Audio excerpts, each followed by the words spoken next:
اور کیوں رضا کڑتے ہو ہنستے اٹھو، کیوں رضا کڑتے ہو ہنستے اٹھو، جب وہ غفار ہے کیا ہونا ہے۔ میرے پیارے آقا صلی اللہ تعالی علیہ وسلم کے پیارے دیوانوں، جس آیہ کریمہ کے حصے کی تلاوت کرنے کا شرف حاصل کیا، میرا کریم اس سے متعلق مجھے حق کہنے اور آپ تمامی حضرات کو حق سن کر اس پر عمل کرنے اور اسے عام کرنے کی توفیق عطا فرمائے۔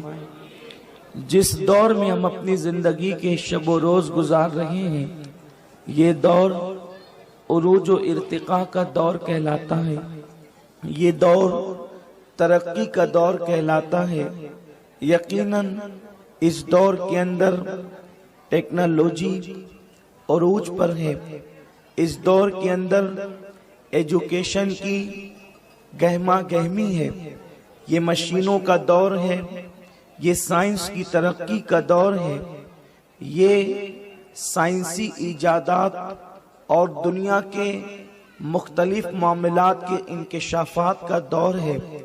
میرے پیارے آقا صلی اللہ علیہ وسلم کے پیارے دیوانوں، قدرت نے اپنے خزانے کھول دیے ہیں، پیٹرول زمین سے نکل رہا ہے، تیل کی بھرمار ہے، سونے کی کھدانوں کے منہ کھل چکے ہیں، دولت ابل رہی ہے، مال ابل رہا ہے، کہیں پر مال کی کمی نظر نہیں آتی۔ کل کے لوگ جن چیزوں کا تصور نہیں کر سکتے تھے، آج وہ ساری چیزیں ہم کر رہے ہیں۔ کل ایک ماں اگر اپنے بیٹے سے جدا ہو کر حج کے لیے جاتی تو اس کا حال یہ تھا کہ اس کو مہینوں سفر میں لگتے، اور جب ماں کا خط بیٹے تک آتا تو کبھی ایسا ہوتا کہ خط لکھنے والی ماں انتقال کر جاتی اور قبر میں اس کی ہڈیاں گھل جاتی، اس کے بعد بیٹے تک خط پہنچتا۔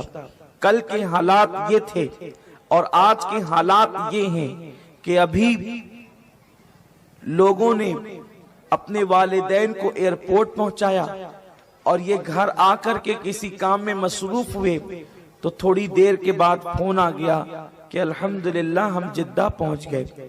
میرے پیارے آقا صلی اللہ علیہ وسلم کے پیارے دیوانوں، اس میں انسان کی کوئی بہت بڑی ہوشیاری نہیں ہے، یہ قدرت کا فضل ہے، یہ مشیت کی عنایتیں ہیں، یہ اللہ تبارک و تعالیٰ کا کرم ہے۔ میرے پیارے آقا صلی اللہ علیہ وسلم کے پیارے دیوانوں، جہاں تک انسانی ذہانت کا معاملہ ہے تو کل سے زیادہ ذہین آج کے لوگ نہیں ہیں، کل سے زیادہ تعلیم یافتہ آج کے لوگ نہیں ہیں، اس لیے کہ آج کے لوگ کل کے لوگوں کی بنیادوں پر اپنی عمارت تعمیر کر رہے ہیں۔ عمارت تعمیر کرنا اتنا قیمتی نہیں ہے جتنا بنیاد رکھنا قیمتی ہے، اس لیے کہ بیج ڈالنے والا جب بیج ڈالتا ہے تو اس کے بعد آبیاری کرنے والا جب پودوں کو پانی دیتا ہے تو پانی دینے کا کام بھی بہت بڑا ہے، لیکن اس سے بڑا کام ہے زمین کے اندر بیج ڈالنا اور جو ہے اس کی بنیادیں فراہم کرنا۔ سقراط، بقراط، فیثاغورس، یہ وہ لوگ ہیں جن لوگوں نے اللہ اکبر زمین کے اوپر بنیادیں فراہم کی ہے، ترقیات کی۔ اللہ اکبر، لوگ مادیات کے اس دور میں جبکہ مادیات عروج و ترقی پر ہے اور انسان مادی قوتوں سے بھرپور لیس ہو کر کے ترقی کی راہوں کی طرف چل رہا ہے، اس وقت تو مادیت کا اس قدر دور بھی نہیں تھا، اس وقت تو زمانہ اتنا تیز رفتار بھی نہیں تھا، حالات اس قدر کشادہ بھی نہیں تھے۔ لوگ گھوڑوں کا سفر کرتے، لوگ کھچر کا سفر کرتے، چراغ بھی ہر انسان کے گھر میں نہیں جلتا تھا۔ جو بہت مالدار لوگ ہوتے تھے ان کے گھروں میں چراغ جلتے تھے، ہر ایک کے گھر میں چراغ نہیں جلتے تھے۔ میرے پیارے آقا صلی اللہ علیہ وسلم کے پیارے دیوانوں، آج غریب سے غریب انسان کے گھر کے اندر کم سے کم ایک لائٹ تو ضرور موجود ہے، ہر انسان کا گھر منور ہے، ہر انسان کا گھر روشن ہے۔ لیکن کل بادشاہوں کے محل میں چراغ جلتے تھے، تاجروں کے گھروں میں چراغ جلتے تھے، عام انسانوں کے گھروں میں چراغ نہیں جلا کرتے تھے۔ ایسے حالات سے لوگ گزرتے تھے، لیکن میرے پیارے آقا صلی اللہ اللہ علیہ وسلم کے دیوانوں، کل کے مقابلے میں آج دولت زیادہ ہے، کل کے مقابلے میں آج آسانیاں زیادہ ہے، کل کے مقابلے میں آج جو ہے زندگی گزارنے کے لیے عیش و عشرت کے سامان زیادہ ہیں، لیکن میرے پیارے آقا صلی اللہ علیہ وسلم کے دیوانوں، ہونا تو یہ چاہیے تھا جس اللہ نے ہم پر راہ کشادہ کر دیا، ہمارے لیے مال کشادہ کر دیا، ہمارے لیے زندگی کشادہ کر دی، ہمارے لیے عیش و عشرت کے سامان اللہ نے مہیا فرما دیے، ہونا تو یہ چاہیے تھا اس رب کی بارگاہ میں سربت سجود ہو جاتے۔ کل اور آج کی بات میں اگر میں بتاؤں آپ کو، ایک مرتبہ حضرت سیدنا نوح علیہ السلام اپنی قوم سے ایک جگہ سے گزر رہے تھے، دیکھا کہ ایک بڑھیا ہے روتی ہوئی بیٹھی ہے۔ حضرت نوح نے پوچھا بڑی بھی رونے کی وجہ کیا ہے؟ اس نے کہا حضور میرے 2 بیٹوں کا انتقال ہو گیا۔ آپ نے فرمایا تیرے 2 بیٹوں کا انتقال ہوا، مائی تو رو رہی ہے، وہ رونے کی وجہ سمجھ میں آ گئی، لیکن بتا تیرے بیٹوں کی عمر کیا تھی؟ اس بڑھیا نے کہا ایک کی عمر 500 سال تھی، دوسرے کی عمر 550 سال تھی۔ حضرت نوح علیہ السلام مسکرانے لگے۔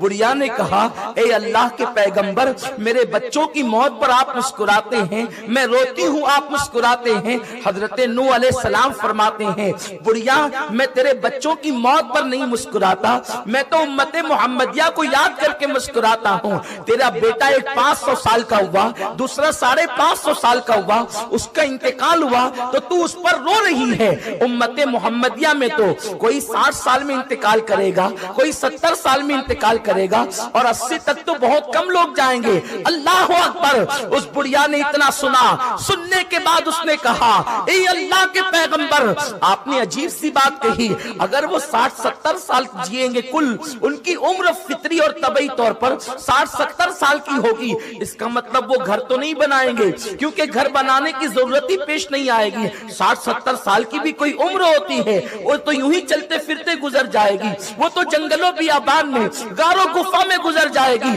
اس وقت اللہ کے پیغمبر نے فرمایا تھا مائی تیرے گھر سے قیمتی ان کا گھر ہوگا، تیرے گھر سے خوبصورت ان کا گھر ہوگا۔ اس نے کہا حیرت ہے، تو پھر کیا 60-70 سال وہ صرف گھر بنانے میں ہی گزار دیں گے؟ وہ جیئیں گے کس طریقے سے؟ اس میں رہیں گے کب؟ حضرت نوح نے فرمایا تھا جس کا تو تصور نہیں کر سکتی، اس قلیل مدت کے اندر ان کے مکانات بنیں گے۔ آج آپ دیکھ لیں سال 2 سال کے اندر فلک بوس عمارتیں کھڑی ہو جاتی ہے۔ یہ قدرت کی طرف سے انعام ہے، یہ اللہ کی طرف سے عطیہ ہے۔ قدرت نے ہمارے لیے بہت آسانیاں پیدا کر دی ہے، لیکن نعمتوں کے ملنے پر ہونا تو یہ چاہیے تھا یہ قوم رب کی بارگاہ میں سربت سجود ہو جاتی، رب کی بارگاہ میں عبادت کے لیے جھک جاتی، خدا کی فرما بردار بن جاتی، عبادتوں کے قریب آ جاتی، خدا خانوں کو آباد کر دیتی، رب کے فرامین پر عمل کرتی، اللہ کے قانون پر عمل کرتی۔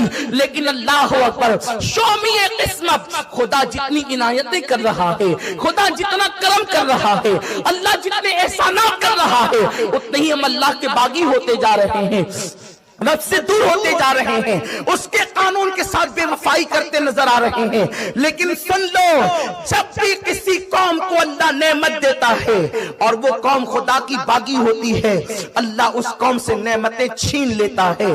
میرا اللہ ارشاد فرماتا ہے ان اللہ لا یغیر ما بقوم حتی یغیر ما بانفسہم۔ اس وقت تک اللہ کسی قوم سے نعمت نہیں چھینتا، اس وقت تک میرا کریم کسی قوم سے دی ہوئی نعمت کو واپس نہیں لیتا جب تک کہ وہ قوم خود ایسے حالات پیدا نہ کریں۔ میرے اللہ نے قرآن مقدس کے اندر مختلف قوموں کا ذکر فرمایا، مختلف قوموں کا تذکرہ فرمایا۔ میرے پیارے آقا صلی اللہ علیہ وسلم کے پیارے دیوانوں، قوم شعیب کی زندگی اٹھا کر دیکھ لیں۔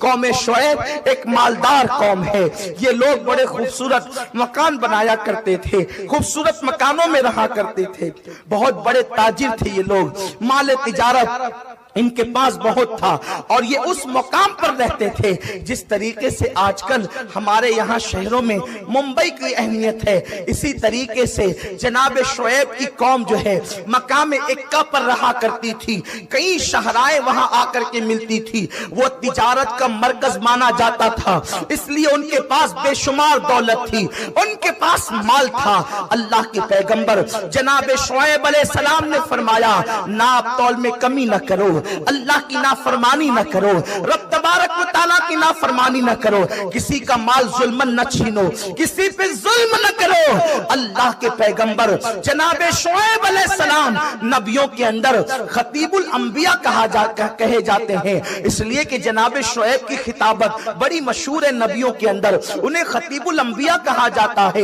بڑی دل نشین خطابت تھی ان کی، بڑا عظیم خطاب کا انداز تھا، لیکن جناب شعیب نے اس قوم کو منع کیا، قوم نے نہ مانا، اللہ نے اس قوم کو ہلاک کر دیا۔ قوم عاد کو ہلاک کیا، قوم سمود کو ہلاک کیا، یہ مختلف قومیں ہیں جن کا تذکرہ آپ سنتے رہتے ہیں۔ قوم لوط کو ہلاک کیا، یہ قوم لوط وہی قوم ہے جن کو اللہ نے سرسبز و شاداب علاقے عطا کیے تھے، بڑے خوبصورت علاقے عطا کیے تھے۔ جیسے کشمیر بڑا حسین ہے، اسی طریقے سے اللہ نے قوم لوط کو حسین علاقہ عطا کیا تھا۔ لوگ تفریح کے لیے، لوگ سیاحت کے لیے ان کے علاقے میں آتے تھے، آنے کے بعد اللہ اکبر وہ انہی سے پیسے کماتے تھے، بہت مالدار ہو گئے۔ جب مال خوب ہو گیا تو شیطان نے ان کو بدفعلی میں مبتلا کیا۔ یہ وہ فعل ہے جو زنا سے بدترین فعل ہے۔ جب اس قوم کے اندر اللہ اکبر یہ بدفعلی بڑھی تو اللہ نے جناب ابراہیم علیہ السلام کے بھتیجے جناب لوط علیہ السلام کو وہاں مبعوث فرمایا۔ آپ جانتے ہیں یہ وہ فعل ہے کہ جانور بھی ایک دوسرے کے ساتھ نہیں کرتا، جو کام قوم لوط نے کیا تھا۔ اللہ کے پیغمبر جناب لوط علیہ السلام جب اس قوم کے درمیان آئے ہیں تو اس قوم کے اندر یہ ایک گناہ نہیں تھا۔ عام طور پہ لوگوں کا تصور ہے کہ صرف ایک گناہ تھا، یہ جسے آپ لواطت کہتے ہیں، یہ گناہ بھی تھا۔ اس کے ساتھ ساتھ وہ تالیاں بھی بجاتے تھے، اس کے ساتھ ساتھ وہ سیٹیاں بھی بجاتے تھے۔ سیٹی بجانے کا ان کے اندر عام رواج تھا، تالیاں بجانے کا ان کے اندر عام رواج تھا۔ یعنی اللہ اکبر شرافت سے گری ہوئی حرکتیں وہ سب کچھ کرتے تھے۔ جب وہ ری خارج کرتے تو زور سے کرتے اور ہنستے تھے۔ اللہ کے پیغمبر نے فرمایا یہ بے حیائی کے کام ہے، ایسا نہ کرو۔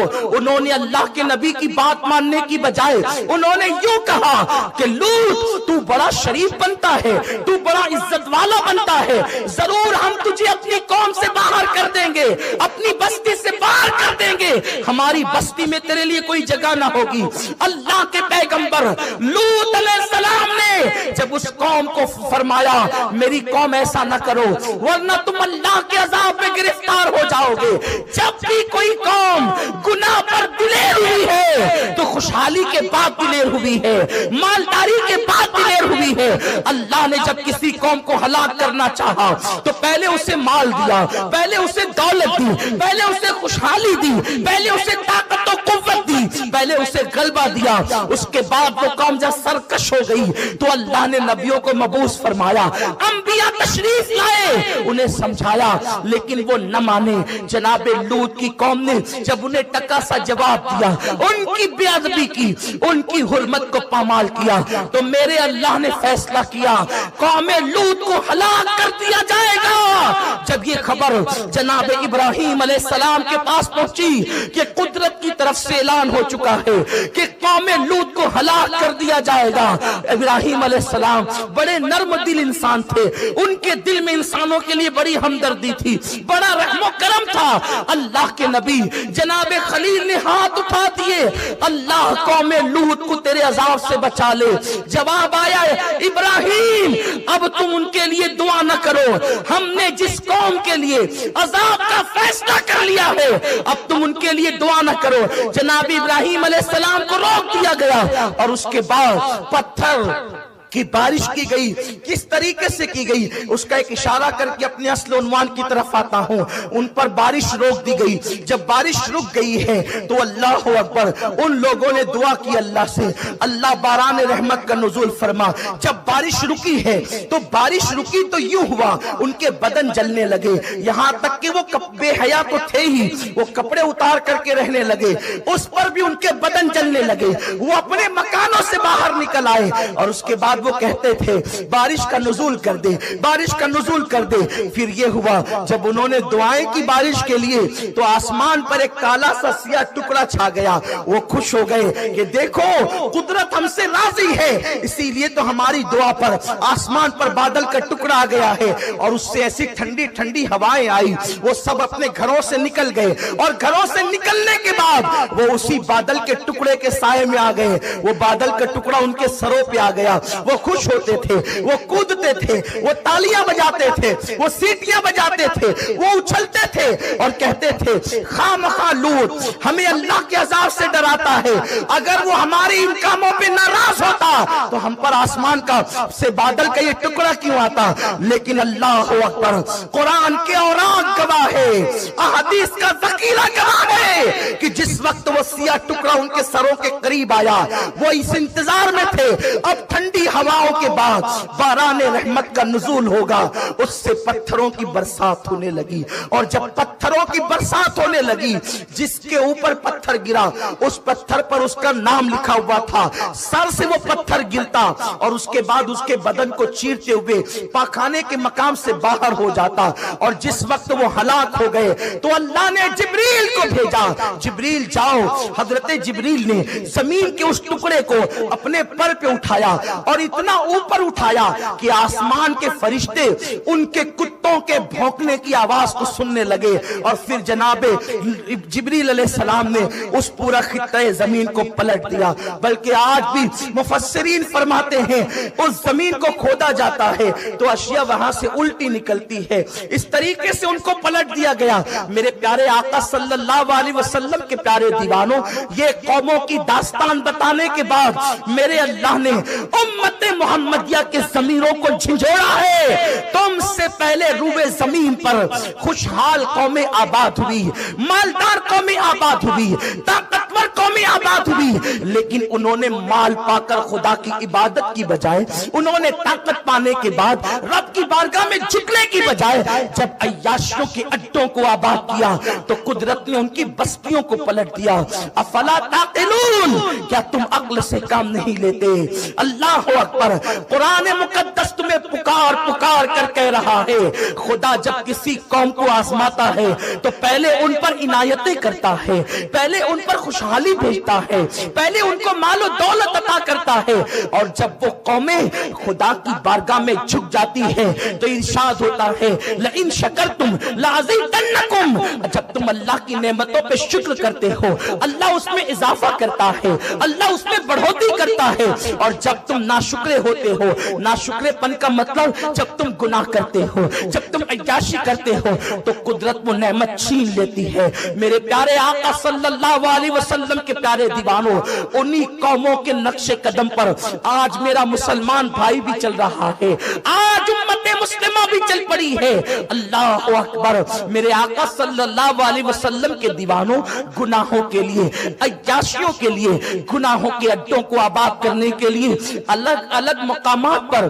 الگ الگ انداز سے، الگ الگ مواقع پر انسان گناہ کے لیے مواقع فراہم کرتا ہے۔ کوئی کہتا ہے فلاں موقع آ جائے تو یہ عشق کا دن منایا جائے، کوئی کہتا ہے فلاں موقع آ جائے تو پکنک پر جایا جائے، کوئی کہتا ہے فلاں موقع آ جائے تو نئے سال کی خوشیاں منائی جائے۔ میں تم سے پوچھنا چاہتا ہوں اللہ اکبر، اگر نئے سال کی خوشی لوگ صرف اتنا مناتے کہ اس وقت اللہ کی بارگاہ میں دعا کرتے کہ میرے اللہ ہمارا ایک سال گزر چکا، اب ہم نے جو جرائم کیے ہیں تو اسے معاف فرما دے، ہم نے جو گناہ کیے ہیں تو اسے معاف فرما دے، اگر اتنا کرتے تو بہت تھا۔ لیکن اللہ اکبر، نیا سال، نئے سال کو استقبال دیتے ہوئے لوگوں نے باضابطہ طور پر گناہوں کے لیے مواقع تلاش کیے، اور بالخصوص گناہ کرنے والے کبھی گوا کا رخ کرتے ہیں، کبھی بمبئی کا رخ کرتے ہیں، کبھی پکنک پوائنٹ کا رخ کرتے ہیں، کبھی باغوں کا پارکوں کا رخ کرتے ہیں، کبھی سمندر کے کناروں کا رخ کرتے ہیں، اور یہ نیو ایئر منانا ایک بہانہ ہے، دراصل وہ گناہ کے لیے موقع تلاش کرتے ہیں۔ اور یہ سارے کام وہ لوگ کرتے ہیں جس کو اللہ نے خوشحال کیا ہے۔ اکثریت کچھ چربی چڑھے ہوئے غریب بھی ہیں جن کے لیے بزرگوں نے کہا ہے کہ غریب کے پیٹ میں 4 پاؤں ہوتے ہیں، ایسے لوگ بھی مالداروں کی برابری کے لیے گناہوں کے مواقع تلاش کرتے ہیں۔ میرے پیارے آقا صلی اللہ علیہ وسلم کے پیارے دیوانوں، نیو ایئر کے حوالے سے 3 گناہ خاص طور پر کیے جاتے ہیں، ایک تو شراب، ایک تو زنا، اللہ اکبر، اور ایک تو ظلم۔ میرے پیارے آقا صلی اللہ علیہ وسلم کے پیارے دیوانوں، لوگوں نے اب یہ اپنے اوپر لازم کر لیا ہے کہ 31 دسمبر کو ہمیں وہ نائٹ منانی ہی ہوگی، اور پوری دنیا کے اندر، بلکہ اللہ اکبر